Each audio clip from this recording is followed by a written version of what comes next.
Hi hall, இன்னைக்கு ஹெல்த்தியான வேப்பம்பூ குழம்பு ரெசிபி. வாங்க வீடியோக்குள்ளே போகலாம்.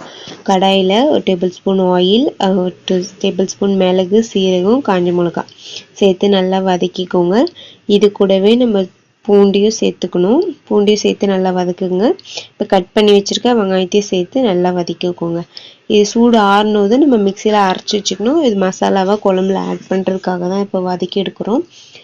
இப்போ அதே கடாயில் ஒரு நம்ம தேவையான அளவுக்கு வேப்பம்பூவை லைட்டாக வறுத்து எடுத்துக்கோங்க.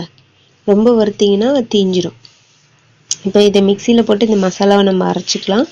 இப்போ அதே கடாயில் நம்ம நல்லெண்ணெய் எடுத்துக்கணும். இதில் கடுகு போட்டு நல்லா பொரிச்சதும் இது கூட வெந்தயத்தை ஆட் பண்ணிக்கோங்க. இப்போ லைட்டாக பெருங்காயம், இப்போ கறிவேப்பிலை, பூண்டு, கட் பண்ணி வச்சுருக்கோம் ஆனியன் எல்லாத்தையும் சேர்த்து நல்லா வதக்கணும். எண்ணெயில் நல்லா பச்சை வாசனை போகிற அளவுக்கு நல்லா வதக்கிட்டே இருக்கணும். இப்போ நம்ம அரைச்சி வச்சுருக்கோம் இல்லையா அந்த மசாலா, அதையுமே நம்ம ஆயிலில் நல்லா சேர்த்து இது கூடவே நல்லா வதக்கிக்கணும். ஃபுல்லாக ஊற்றிக்கோங்க. மசாலா நல்லா கலருங்க.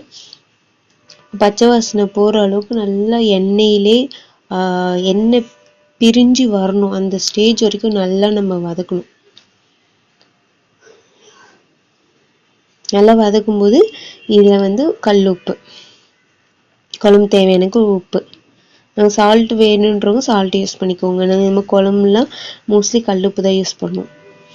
இது கூடவே லைட்டாக மஞ்சள் பொடி சேர்த்துக்கணும்.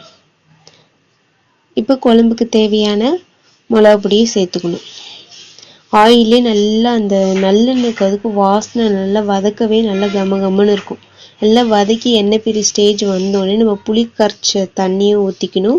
அந்த மசாலா அரைச்ச தண்ணி இருக்க திரும்ப அதையும் ஆட் பண்ணிக்கணும்.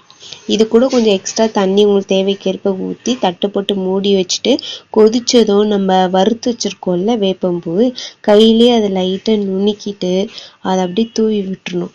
ஜஸ்ட்டு ஒரு கொதி வந்தோடனே, ரொம்ப நேரம் கொதிக்க வைக்கக்கூடாது. வேப்பம்பூ ரொம்ப நேரம் கொதிக்க வச்சிங்கன்னா அந்த மருத்துவ குணமே போயிடும். இந்த குழம்பு லைட்டாக கசப்பாக தான் இருக்கும். பட் சூடாக சாப்பாடில் வச்சு சாப்பிடுங்க, நல்லாயிருக்கும். இறக்கும்போது லைட்டாக வெல்லம் போட்டு ஆஃப் பண்ணிவிட்டு சர்வ் பண்ணுங்கள். இது குழந்தைங்க பெரியவங்க வரைக்கும் எல்லாருமே சாப்பிடலாம். ரொம்ப ஹெல்த்தி. வயிற்று பூச்சி உள்ளவங்களுக்கு கொடுங்க, தினமும் நல்லது. அட்லீஸ்ட் மந்த்லி ஒன்ஸாக ட்ரை பண்ணுங்கள். தேங்க்யூ, பாய்.